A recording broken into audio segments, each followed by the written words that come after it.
줌 같은 경우에는 실시간 화상 회의 시스템입니다. 그래서 웹에서도 할 수 있고 프로그램에서도 할 수도 있고요. 그리고 모바일 어플에서도 사용이 가능해요. 줌이 사실 인기가 많은 이유는 그만큼 쉬운 인터페이스, 사용하기 편하기 때문에 그렇습니다. 자, 그리고 일부 공개 방식으로 이제 채택이 되고요. 접근성 자체가 굉장히 편합니다. 그리고 실시간급 딜레이 타임. 말 그대로 내가 이야기를 하면 상대방이 반응하는데 이 시간이 있어요. 약 1초 정도 시간이 걸립니다. 그래서 거의 못 느껴요.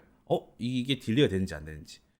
자, 그래서 음성과 채팅으로 소통을 할 수도 있습니다. 이제 화상이다 보니까 음성과 채팅으로 소통을 할 수도 있죠. 그리고 이제 화면 구성으로 뭐 내 PC 화면을 공유한다든지 PPT 화면을 공유한다든지 다양하게 가능합니다. 하지만 몇 가지 문제가 있습니다. 첫 번째가 바로 40분 제한이 있고요. 무료 회원 가입자에게는요, 40분 동안만 사용할 수 있고 그 뒤로는 바로 문이 닫혀버립니다. 그러면 다시 개설하면 40분 동안 사용할 수 있습니다. 만약에 코리아 이메일, 그러니까 공직자 이메일 있죠. 이메일이 가지고 있다면 무제한, 시간으로서는 무제한으로 사용이 가능합니다. 자, 전체적으로 이제 장비가 이렇게 되어 있습니다. 뭐 컴퓨터 PC가 중앙에 있죠, 그렇죠? 네, PC가 중앙에 있고 그리고 좌우로 이제 필요한 장비들이 있습니다. 아무래도 처음에 우리가 준비할 때는요, 노트북과 데스크탑이 있겠죠, 그렇죠? 그런데 데스크탑 같은 경우에는 카메라가 없습니다. 마이크도 없죠. 그래서 별도로 구매를 다 하셔야 됩니다. 만약에 내가 노트북이 있다면 예외예요. 네, 노트북은 자체적으로 웹캠을 가지고 있기 때문에 요즘에 웹캠이 없는 노트북도 있더라고요. 네. 하지만 거의 대부분 가지고 있기 때문에 노트북에 웹캠이 있으니까 카메라를 살 필요가 없겠죠. 더 좋은 화질을 원한다면야 사야겠지만 그렇지 않는 경우에는요. 노트북에 있는 웹캠으로도 충분히 활용이 됩니다. 마이크도 진짜 중요하고요. 만약에 내가 뭐 다른 프로그램을 통해서 뭐 유튜브나 다른 곳에 송출을 하겠다 한다면 뭐 지금 보이는 것처럼 아이패드 캡처보드라는 장비가 있습니다. 이 캡처보드는 HDMI 영상 신호를 컴퓨터 USB 신호로 바꿔주는 장치인데 HDMI의 이 영상 신호 자체를 PC에서는 못 받아들이거든요. 그래서 중간에 어떤 역할이 있냐면 캡처보드라는 역할을 가진 그 기기가 있습니다. 이 기기를 통해야지 뭐 카메라, 뭐 DSLR 카메라나 아니면 뭐 캠코더나 아니면 뭐 아이패드라든지 이런 거 뭐 또는 노트북을 통해서 이렇게 연결할 수도 있겠죠. 물론 데스크탑의 경우에는 다르지만 노트북의 경우에는요 다 필요 없습니다. 스마트폰 이어폰, 왜 그 번들 이어폰 있잖아요. 네, 다음 화면 보이시는 이 스마트폰 이어폰을 가지고 있다면 크게 어려움이 없습니다. 줌은 화상 회의 시스템이에요. 화상 회의라는 거는 내가 이야기하면 상대방이 듣고 상대방이 이야기하면 내가 듣는 시스템이죠. 그래서 말하는 마이크와 그리고 듣는 스피커가 필요합니다. 어떤 문제가 생기냐면 내가 마이크를 들고 있어요. 그런데 말을 하니까 상대방이 이야기를 하겠죠. 그 상대방이 이야기할 때 스피커를 통해서 나오는 소리가 마이크를 통해 들어가게 되면 어떤 현상이 생기냐면 하울링이라는 현상이 생깁니다.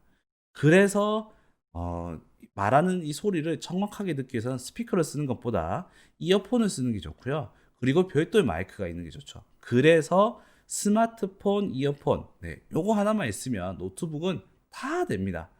데스크탑 같은 경우에는 지금 여기 보시는 것처럼 삼극형 케이블, 삼극형 케이블로 구매를 하셔야 인식이 됩니다. 스마트폰용 여기 이어폰으로 지금 여기 끝에 보면 사극형 케이블로 만약에 사용하시면요. 일반 데스크탑에서 인식이 안 돼요. 별도 젠더가 필요합니다. 그래서 무조건요. 일반 PC는 오른쪽에 보이는 삼극형 젠더, PC용 마이크 이런 거 있죠. 또는 왼쪽에 사극형 케이블은 노트북이나 또는 스마트폰에서도 사용이 가능합니다. 그래서 저는 웬만하면 노트북으로 쓰는 거를 추천을 하고요. 아니면은 별도의 카메라를 구매하시던가 그리고 별도의 오디오도 필요하다는 부분이죠. 자, 줌 홈페이지로 먼저 접속을 합니다. 줌 홈페이지는 zoom.us입니다. 또는 구글에 가셔가지고 줌이라고 쳐도 해당되는 사이트가 나타납니다. 홈페이지로 들어오면요, 이제 회원가입부터 하게 될 건데 우측 상단에 보면 무료로 가입하세요라는 란이 있습니다. 자, 여기를 선택해 주세요. 자, 생년월일을 입력하시고요. 다음은 계속. 자, 생년월일을 입력하고 나면 이제 개인 정보 수집 동의가 있습니다. 여기를 동의함으로 선택. 자, 그러면 이제 이메일을 입력해 줘야 되겠죠. 이메일을 하나 입력을 합니다. 자, 그리고 나서는 가입을 눌러주세요.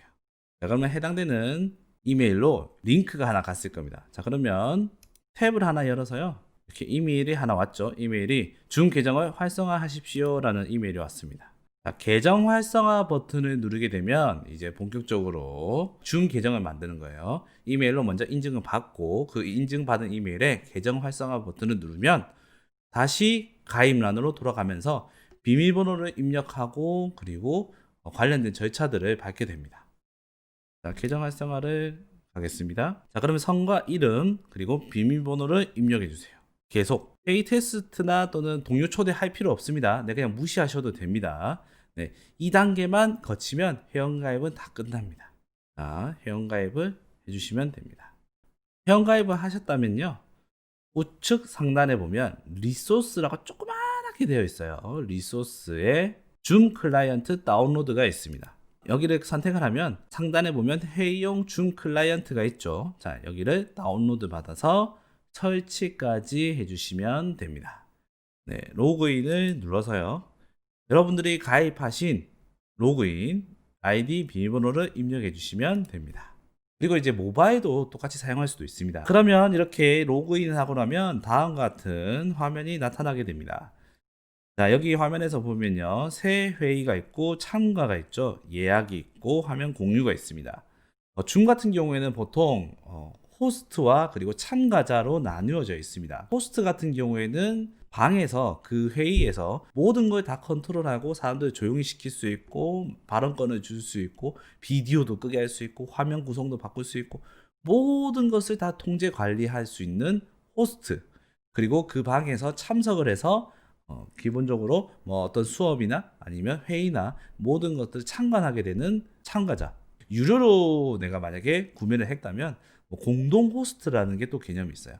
공동 호스트는 호스트가 어떠한 사람을 또 지정을 해서 그 사람에게 권한을 부여하는 것들을 이야기합니다.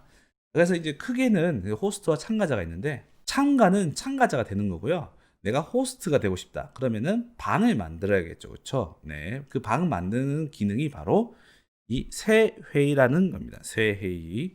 자, 새 회의 버튼을 눌러서요, 방을 만들어 보도록 하겠습니다. 자, 이렇게 지금 첫 화면이 이렇게 나타납니다. 그렇죠? 자, 컴퓨터 오디오로 참가 버튼을 누르고요. 자, 지금 이제 여기 제 노트북에 웹캠으로 지금 인식이 되어 있어요. 자, 마우스를 이렇게 움직이니까 하단에 메뉴들이 막 나타나죠. 그렇죠? 메뉴들도 나타나고 그리고 상단에 조그마한 아이콘들도 있습니다.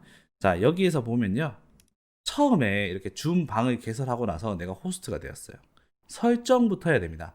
카메라 설정과 그리고 오디오 설정에 대해서 한번 알아보겠습니다. 먼저 오디오 설정입니다.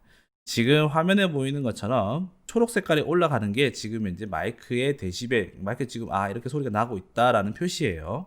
음소거 버튼을 누르게 되면 소리가 차단이 됩니다. 내 소리가 더 이상 전달이 안 되는 거죠.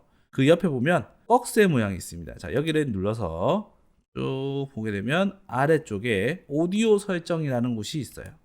자, 지금 현재 내가 어떤 스피커를 사용하고 있고 어떤 마이크를 사용하는지에 대해서 잘 모른다면 반드시 이 설정을 해주셔야 됩니다. 자, 그러면 여기서 스피커 테스트를 눌러보게 되면, 자, 소리가 들리죠. 그렇죠? 자, 소리가 들리게 되면 좀 더 크게 해볼까요? 내가 뭐 헤드폰을 꼈거나 또는 스마트폰 이어폰을 꼈다면 뭐 각각의 메뉴들이 있겠죠. 그래서 그 소리가 나는 부분을 먼저 찾는 거예요. 네, 찾습니다. 자, 그리고 나서 이제 뭐랄까요? 마이크 테스트를 하죠. 자, 마이크 테스트도 역시 어떤 마이크를 사용하느냐에 따라서 달라지는데, 지금 현재 저는 내장형 마이크를 한번 사용해 보도록 하겠습니다. 자, 마이크 테스트를 하나 둘 셋, 하나 둘 셋, 하나 둘 셋, 하나 둘. 자, 이렇게 녹화를 해서 내 목소리를 들을 수가 있는 거예요. 그렇죠? 네, 다르죠? 그러니까 가장 중요한 거는 스피커와 이 마이크의 테스트를 해보는 겁니다. 네, 첫 번째가 바로 이 스피커와 마이크를 테스트하는 것. 비디오도 역시 똑같이 가게 되면요, 메뉴가 이렇게 나와 있습니다. 제 비디오 카메라가 지금 한 대밖에 없기 때문에 여기에 설치가 되어 있고, 미러링도 이렇게 할 수 있겠죠. HD를 하게 되면 16:9 비율, 그리고 또는 좀 더 나은 화질을 보존할 수가 있습니다. 여기에 보면 X 버튼 눌러서 이제 다시 나옵니다. 자, 지금 이제 오디오랑 비디오 설정이 다 끝났습니다. 크게 어려운 게 없죠. 만약에 데스크탑이다 하면은 데스크탑 PC에 연결된 그 캠코더 아니면 웹캠들을 연결해서 사용하면 되고요. 오디오도 역시 단자에 맞춰서 연결해서 들으시면 됩니다. 항상 테스트가 중요해요. 내가 매일 사용하던 장비라 할지라도 테스트는 꼭 해주는 게 좋습니다. 자, 그리고 나서는 이제 보안으로 갑니다. 자, 보안으로 가면은 지금 회의 잠금 대기 시 사용 여러 가지가 있죠. 그렇죠? 자, 먼저 상단에 있는 이 회의 잠금은 뭐냐면요. 회의를 이제 닫아서 더 이상 못 들어오게 만드는 거예요. 자, 그리고 아래쪽은 대기실 사용. 대기실 사용은 한번 내 방에 입장을 했을 때 바로 들어오는 게 아니라 대기실을 통해서 내가 수락을 눌러줘야 들어오는 겁니다. 그러니까 호스트가 수락을 눌러줘야 거기 이제 본 방에 들어올 수가 있어요. 그게 아닌 이상은 다 대기실로 해서 이제 대기를 하는 겁니다. 자, 다음은 이제 밑에 보면 참가자에게 다음을 허용이라는 부분이 있습니다. 이건 참가자들에게 권한을 주는 거예요. 권한을 주는데 화면 공유에 권한을 줄 것이냐 아니면 채팅을 할 수 있도록 할 거냐, 스스로 이름을 바꾸도록 할 것이냐, 아니면 음소거를 해제하게 할 것이냐, 비디오를 시작하게 무조건 할 거냐, 이런 겁니다. 자, 다음은 참가자 버튼을 누르면요, 우측에 창이 뜨거나 아니면 저처럼 지금 전체 화면을 했다면 이렇게 창이 뜹니다. 자, 지금 여기에 떴죠, 그렇죠? 자, 여기 더보기를 눌러서 저는 지금 이제 이름 바꾸기 이렇게 할 수 있지만 다른 사람을 가면 호스트 만들기, 기록 허용 그런 메뉴들이 있을 수도 있고요. 그 사람들에 대한 메뉴들을 각각의 더보기란에서 또는 점점점란에서 다 볼 수가 있습니다. 자, 우측 하단에 보면 점점점 되어 있는 부분도 선택을 하면요, 여기에 보면은 입장 시 음소거, 이런 것들, 회의 잠금 이런 것들도 기본적으로 설정을 다 할 수가 있습니다. 채팅입니다. 채팅도 역시 똑같고요. 채팅도 우측 창에 이렇게 뜨기도 합니다. 또는 저처럼 전체 화면을 하면은 이렇게 부분적으로 창이 뜨기도 하는데, 여기 보면 파일도 서로끼리 주고받고 할 수도 있습니다. 그런데 여기 점점점 눌러서 보게 되면 참가자는 다음의 대상과 채팅을 할 수가 있습니다 라고 되어 있죠. 자, 없음, 호스트만, 모두에게 공개, 모두에게 직접 공개가 있습니다. 모두에게 공개를 누르게 되면 서로끼리 귓말이나 귓속말들을 불가능해요. 그런데 모두에게 직접 공개라고 되어 있으면요, 서로 간에 귓속말도 가능합니다. 그러니까 이거 조금 조심해야 된다, 아니면 이거 서로 잡담 못하게 만들어야겠다 하면은 이 세 번째 메뉴를 선택해 주시고, 그게 아니라면은 여기 해주셔도 상관없습니다. 채팅방에 이렇게 치면 이제 실시간으로 뜨기 때문에 확인하시면 되겠습니다. 비디오 설정으로 가겠습니다. 여기 비디오 중지 옆에 보면 꺽쇠 모양 선택해서 비디오 설정. 자, 비디오 설정으로 들어가면 좀 전에 우리가 비디오에 대한 선택을 다 했었죠, 그렇죠? 자, 그런데 여기 말고요, 쭉 내려가면 배경 및 필터라는 곳이 있습니다. 배경 및 필터. 자, 배경 및 필터를 누르게 되면 어떻게 될까요? 자, 뭔가 바뀌었죠, 그렇죠? 이 배경 및 필터는 말 그대로 가상 배경으로 만들어 주는 겁니다. 뒤에가 너무 지저분하니까 이걸 좀 더 깔끔하게 해주겠다 이 말인 거죠. 자, 그래서 기본적으로 사람 얼굴 인식형으로 이렇게 만들어집니다. 만약 뒤에 크로마키가 있다, 이런 식으로 나타납니다. 자, 그런데 이제 이 기능이 활성화가 안 되시는 분이 있어요. 그건 왜 그러냐면 그래픽 카드나 또는 그 컴퓨터 사양이 안 좋기 때문에 그렇습니다. 웬만하면은 지원을 하는데 간헐적으로 안 되시는 분들이 있기 때문에 설명 한 번 더 해드리는 거예요. 자, 이런 식으로 볼 수가 있습니다. 자, 비디오 필터도 들어가게 되면 자, 이렇게 AI 인식해서 이렇게도 만들 수도 있습니다. 굉장히 좀 재밌는 기능이 은근히 많기 때문에 이렇게도 가능합니다. 자, 배경 및 필터였습니다. 배경 및 필터. 자, 그러면 기본적인 방 설정이 다 되었습니다. 자, 이렇게 방 설정이 다 되고 나면 어떻게 할까요? 이 방을 링크를 줘야겠죠, 그렇죠? 자, 좌측 상단에 보면 여기에 보면 여기 회의 정보라고 해서 녹색깔 방표 표시가 있습니다. 자, 여기를 선택하면 회의 아이디 쭉 있죠. 여기에서 링크 복사 버튼을 누르게 되면요, 카카오톡이나 아니면 내가 사용하고 있는 메신저, 이메일 전부 다 여기서 공유를 할 수가 있습니다. 주의해야 될 건 뭐냐면요, 회의 아이디로 참석했을 때는 무조건 아이디를 입력해 주셔야 되고, 그게 아니고 초대 링크만 받은 분에게는 아이디 비밀번호 다 필요 없습니다. 링크만으로도 접속을 할 수가 있습니다. 네, 여기에 링크 복사 눌러서 링크를 줄 수도 있습니다. 자, 그러면 이렇게 접속을 하게 되면요. 네, 여기 대기실에 입장했다고 뜨죠. 네, 수락 버튼을 누르게 되면 이제 입장이 되게 됩니다.